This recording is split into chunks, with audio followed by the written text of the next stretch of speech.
You're most welcome to this particular museum. There's no admission, no requirement of membership, only a strong and abiding belief in the dark at the top of the stairs, or things that go bump in the night. Ladies and gentlemen, this is the Night Gallery.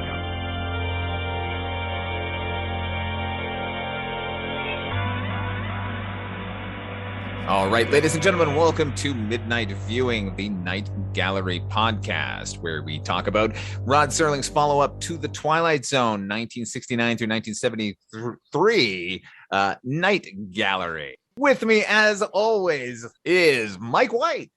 Howdy, hey. And also joining us is Chris Stasher. Hey, howdy, hey. And I am Father Malone. Now, we're going to be talking about episode 3 of Night Gallery. This contained 2 segments, The House and Certain Shadows on the Wall. And it originally aired on December 30th, 1970. Now, as I said, the first segment is called The House. This was written by Rod Serling, based on a short story by Andre Maurois. I hope that's right. As I said, I don't understand the crazy French moon language. But it also stars Joanna Pettit, Paul Richards, and Steve Franken. It tells the story of a woman who's been having the same dream about a house over and over again, and then she goes out and she finds it. Pretty much. And it's directed by John Astin. Oh, yeah, I forgot to mention, Jesus Christ, directed by Gomez Addams himself, Mr. John Astin. This is his first association with Night Gallery, but certainly not his last. John Astin is a huge friend of the Night Gallery. Our first painting submitted for your approval is an item of real estate, but you won't find it advertised in the classifieds. Oh, it's light and comfortable and altogether well heated, but there's a chill to the place. So bundle up when you look at this one. Our painting is called The House, and this is the Night Gallery. Chris, what'd you think of this one? Boy. So you liked it? It's real strong. It was okay. I don't even... Talk about abrupt. That's all I can really say is talk about abrupt, because Jesus H. Christ, the way this episode segment ends is... Wait, did they tell a story? Is there a conclusion? Do they care? Do we care? Should we care? Because it feels like they didn't care, and by proxy, neither do I. How about you, Mike? I actually watched this before because we've been having some issues. Just to pull back the curtain on the midnight viewing, been having some issues with numbering of episodes. So I actually watched this one probably a month or more ago, and I couldn't rewatch it because it was just it was tough, man.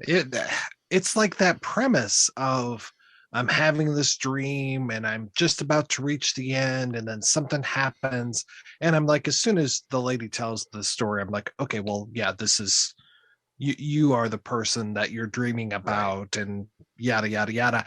And then when she gets to the house and knows where everything is, I'm like, okay, is this like a reincarnation or what's going on?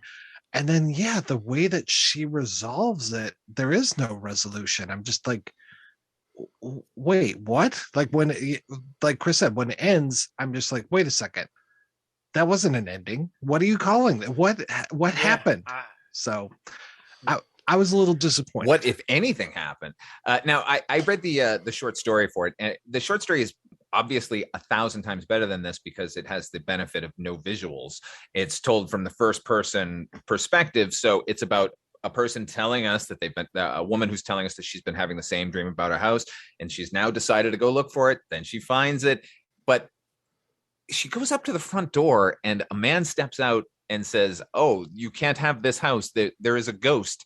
And she says, "Have you seen this ghost?" And he says, "Yes, it's you." So it's actually, that's not even better. It's kind of the same level of abruptness as far as where it goes, but at least in the short story, it's very brief and you kind of don't know what's going on.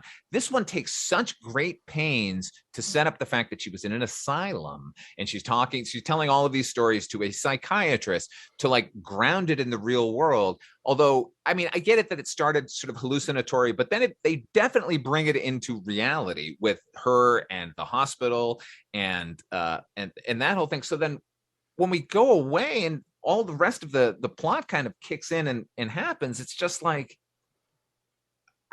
it's so abrupt. It's kind of ridiculous. Like they could have worked it to some point where it like makes sense that she's a ghost, but it really just comes out of nowhere. The fact that she says I'm a ghost is the only indication that she's a ghost in this episode. I thought this episode was about a prospective home buyer finding their first home. They visualized it, they imagined it, they manifested it, and made it real. I mean, my interpretation is no fucking better than the episodes because it's so lazy. I believe you're talking about apartments.com.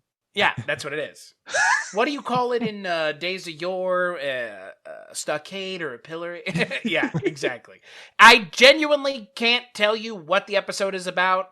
I really hope that when they were writing this out and when Rod Serling read the story and he was like, yeah, this is great. You know, he said there smoke. He's like, this is so good. Like, what was it?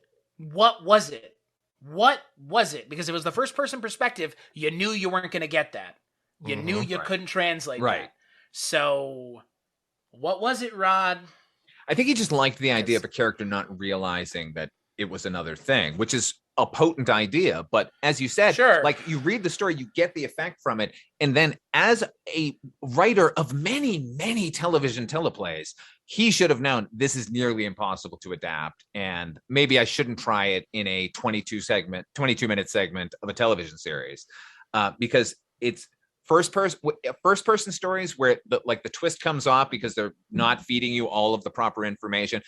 It's hard to pull off on the page, never mind visually. And so we end up getting a lot of made up story, just misdirection for no good reason to get to the same place. I read an interview with Rod Serling where he spoke about this particular episode, and he actually knew he fucked up the ending. And he said, I felt bad about that one. He's friends with John Astin, obviously, which is how John Astin got the job directing it. And John Astin also commented on the same thing. He was like, I know Rod was really disappointed with himself in this particular episode, but I liked that it was as ambiguous as it was. So I think Serling's on our side. Ambiguous, John? Ambiguous, John? Yeah. Ambiguous? That's not the word for this. This is without substance. Right. Ambiguity would have given us at the end, is this a dream or is it not? Like that would, because that's where everything was going. Like all we kept talking about is dreams. What is base reality? Right. To suddenly shunt it into now you're a ghost doesn't make any sense at all. Like when was she the ghost? When she was talking to the people at the hospital? How about she left the hospital and then we had two characters having a conversation about her? Did she dream that too? Or is she ghost privy to that from her house? I don't know. So stupid. All I know is that woman needs both her feet on the ground. What was that scene with the old woman at the sanitarium? I'm so glad she's gone. That stupid bitch. She seems flighty and not like she's on the planet, almost as if she's a ghost. Like, how dare she not want more from life than to live in a sanitarium in wheelchairs? I'm going to throw this magazine so it falls open on the article I'm reading. Yes, I became. It's like the definition of lazy in this episode. I just don't understand what they were going for, and do they know? I don't think they do. I think if there's anything to sort of recommend the episode, I do think John Astin did a really good job directing it. Like he's one of these guys who clearly was like, hey, I got a camera, let me try and use it interestingly. So I think when the scenes of her dream are happening, the hallucinatory thing, like I don't know how it happened, but it does seem like she's absolutely floating. I mean, I know it's just that it's a woman in a car that's a convertible with her hair being blown by the wind, but they shot it in such a way that it really does have a kind of a hypnotic effect to it. Mm-hmm. I could have done without all the slow motion. I could have done with 50% less slow motion. It needed some of it, but you're right. It was just like, oh, it's a lot. It's a lot. Every time it goes into a dream sequence, it's just slows down to emphasize her going and knocking on the door, which they show us 3 or 4 times. Right. Like, in a 22-minute segment, they show it to us multiple times. You would think the first time she gets into that house and she hears someone knocking and runs down and sees the car going away, she didn't recognize it was her own car? Like, instantly? Like, I don't know. Like I said, there are so many off-ramps to idiocy in this episode. Yeah. Just like they took off and did something stupid and then got back on and were like, we're trying to salvage this, we swear. But it's like, then no, we're going to have this car, like you said, car show up. But she... fucking stupid. Yeah, It's even the fact that these kinds of questions can be asked just base level is frankly kind of embarrassing. Yeah, I read an interview actually with Joanna Pettit who echoed Rod Serling, where she said, "I really enjoyed this episode when I worked on it, and then I watched it and it didn't make any sense at all." So right. Yeah, I can't even imagine what that would have been like to be her and watch this and just be like, what the fuck did we shoot this for? Yeah. I'm glad I got paid at least. I was a ghost? I thought that was a joke. Right, exactly. We were kidding the entire time on set. John Astin told me I was a ghost and I didn't believe him. Like, oh, fuck. All right. The next segment is called Certain Shadows on the Wall. Now, this one, again, written by Ron Serling, adapted from a short story by Mary Eleanor Freeman. And this one was directed by Jeff Corey. And it stars Lewis Hayward, Agnes Moorehead, Grayson Hall, and Rachel Roberts. It tells the story of an old money family and a death under mysterious circumstances and a shadow that appears on the wall. A telltale heart, if you will. The least permanent, the most fleeting of man's proof of existence, his shadow. It comes and goes with light, hours of the day, point of the sun, angle of the moon. It is a quickly daubed and imperfect outline of a certain object at a certain given moment. This painting is called Certain Shadows on the Wall. Mike, what'd you think of this segment? Oh boy. I really liked when there was that painting and the old man was coming out of the grave and torturing Roddy McDowell. What was that, 2 episodes I really ago? liked that. I didn't really need to see it again so soon. What the fuck was even going on in this episode? So he was the man who's reading Dickens to Agnes Moorehead. He was poisoning her. Is that what it is? And then Slowly over time, yeah. Okay, and then one of the other 2 women that's in the house whose relationship to him seems indeterminate, maybe a brother of those 2, but they're his poisoning. sisters, yeah. Okay, so they're poisoning him now. Right. Well, Yep. No, it's okay. Well, that's the twist. That's the twist. They're all brothers and sisters, right? Yes, he has been slowly poisoning his older sister to get her because she's never going to leave the house and he wants the house. Right. And after she's murdered, when that woman finds the pill bottle, she poisons him immediately. She overdoses him and kills him. Right. Right. Very quickly. It's not that. Yeah. Yeah. Oh, I know. Well, again, that's the hallmark of Night Gallery, apparently, is like, let's just do it. But no, I mean, he was doing it slowly over time so he could cover his tracks. I don't think the sister gave a shit. She was just like, fucking kill him and just dumped the whole thing in there. Right. So. Yeah, she seemed very quick to poison. Yes, but they all seem a little insane. Yeah, so. That's true. Quick to poison, and on top of everything else, it did that thing like it did last episode where the character is revealing the plot while the other character is sitting in the room. The sister who poisoned him goes, "Oh, well, it's just an accident." And he's like, they freeze frame on the tea. Right. Yeah. What? He is right there. You're talking in earshot of this character that's about to drink this tea that you're being awfully suspicious about. She was very forceful. Drink your tea, dear. Right. Drink every single drop and finish the whole thing. Like, what the fuck? What is going on in this show? For real. The short story, I did read it. Same exact story. It's 2 brothers. One who is an invalid and one who has not given up his practice to come be with him, but has just shown up because he knows he's dying.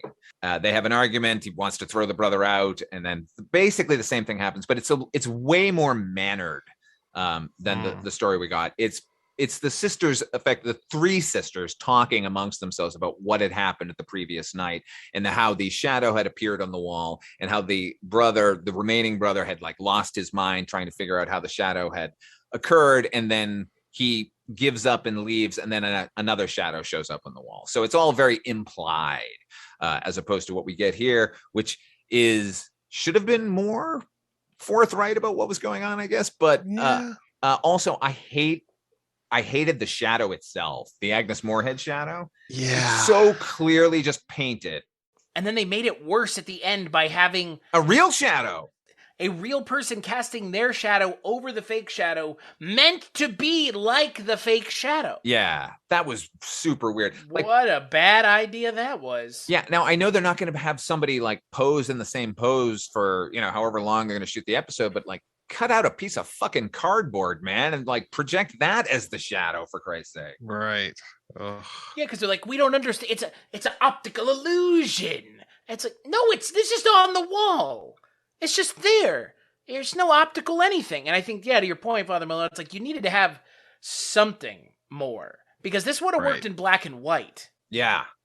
It would have worked a lot better in black and white. Well, but that's my point. Like, and that's right. A failing of Rod Serling, I think, is his inability to realize that. Like you said, there's a little, it's a, like you said, Father Miller, there's maybe a gap in his knowledge base of writing more contemporary stories. Yeah. Because, like, this story, why are you telling this fucking story in 1970? It's 1970. Yeah, and it's definitely an early 20th century story. And yeah, he just kind of, that was his wheelhouse. So it's understandable, but that doesn't mean he should be 100% steering the ship. Right. Which is, look, that's it eventually tripped him up, because we're going to see in the second season that there became a battle for control of the Night Gallery when Jack Laird asserted himself a little more forcefully. In addition to like the sort of the bad effects in this episode, there are some things to benefit, mostly being the performance of Grayson Hall, who anyone is a fan of Dark Shadows. That was Dr. Julia Hoffman for 5 years of that show, like 500 episodes. I love her. I love watching her. She's so odd and angular looking, and her demeanor is so frightening and cool. I like seeing her in the episode. And Rachel Hall just has this face and voice that makes me think I've seen her in a million things, but I don't think I've seen her in but one or two other things. At the very end, when they're wrapping it up, again letting us know what these sisters have done, her performance at the very, very end is particularly kind of unhinged and psychotic, and I thought actually frightening. So I wanted to say that those two things are good. Actually, the acting across the board is good. It's Agnes Moorehead, for Christ's sake, and Lewis Hayward. It's a lot of powerhouses on screen. And we say this about a lot of these episodes. It's a shame that he had less to work with than they should have, because they're all great. Yeah, I agree.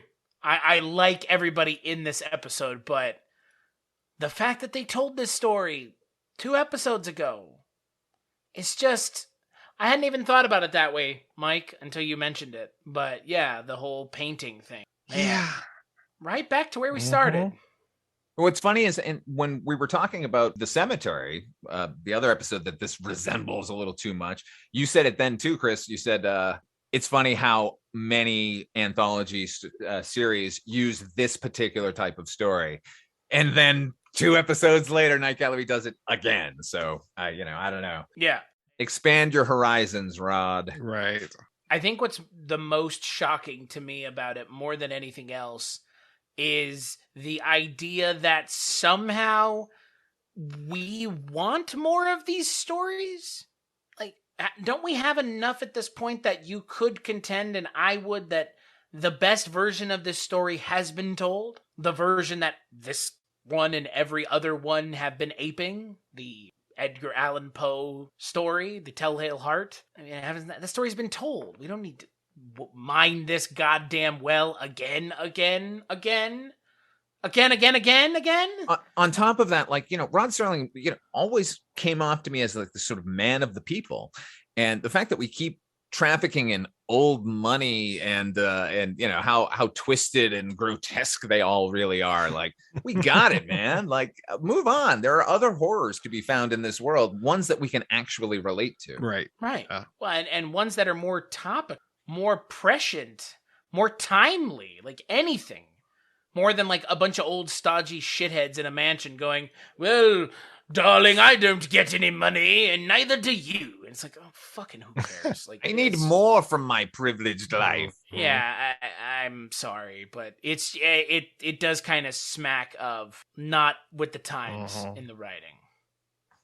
There's a cultural disconnect going on, but that's good. I mean, this wasn't terrible to watch necessarily. but it does point in the direction that Rod needs to maybe loosen his grip on the reins. Yeah. If not for the fact that it has really good actors, I would say it's not great, but the actors save it. Yeah, I agree. All right, we're going to take a break, play a commercial for our next episode.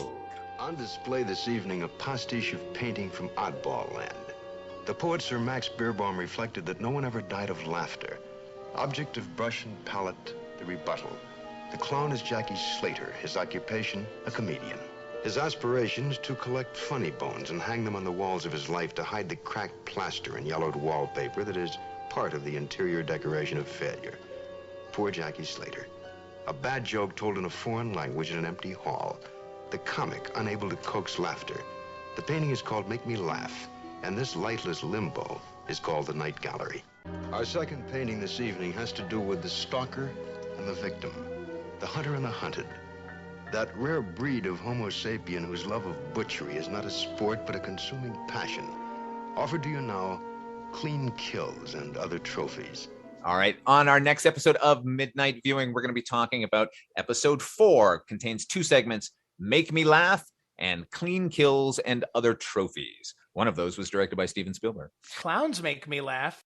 Clowns are funny. Richard Kiley on a cross, also funny. That's always funny, yes. Where can people find you, Chris? cstasher.com, CSTACHIW.com. That's my link tree. Go there. The stuff that I work on with Father Malone, stuff that I work on with Mike, and the stuff that Mighty Might with Mike is all there. And yeah, that's where you can find it. What about you, Mike? Or you, Mike, or whoever wants to. You can find me over at the Projection Booth Podcast, which is available at projectionboothpodcast.com. And as for me, you can find me at fathermalone.com. You can check out my podcast, Wolf and Raisin, the Banachek podcast. It's a video podcast about Banachek. So I guess we'll catch you next time on A Midnight Viewing.